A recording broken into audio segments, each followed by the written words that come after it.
আসসালামু আলাইকুম everyone, welcome to my সস্তা ব্লগ। গতকালকে আপলোড দিয়েছিলাম আমার খালাতো বোনের গায়ে হলুদের ভিডিও, আর এই ভিডিওটা হচ্ছে সেই ভিডিওটার দ্বিতীয় পার্ট।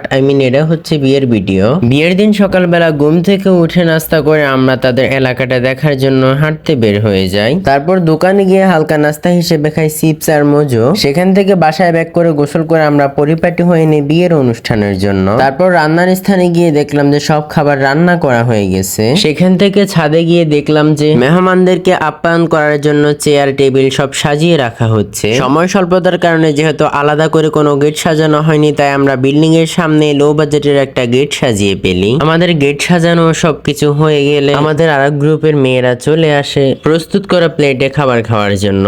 আমাদের কাছ থেকে টাকার ভাগ নেওয়ার জন্য।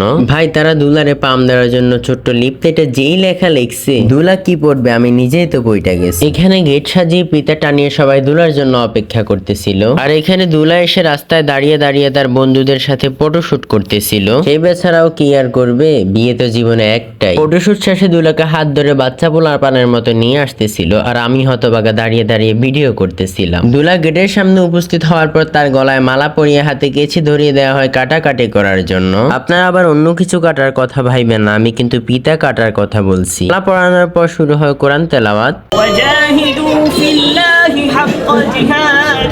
কোরআন তেলাওয়াত শেষে পিতা কাটার পর শুরু হয় পাটে স্প্রে বৃষ্টি। যদিও আমি দুলা ছিলাম না, তারপরেও কিন্তু এই বৃষ্টিতে আমাকেও ভিজতে হয়েছিল। গেটের সামনে সব কাজ শেষ করে উপরে এসে দেখলাম যে মেহমানরা সবাই টেবিলে টেবিলে বসে পড়েছে, আর দুলা বসে গিয়েছে স্টেজের উপর। আর এইখান দিয়ে তাদের বন্ধুদের তো ফটোশুট চলতেই ছিল। আমি ভাই ব্লগার মানুষ, আমি কোনো পিক টিক তুলে না, আমি ডিরেক্ট ভিডিও করি।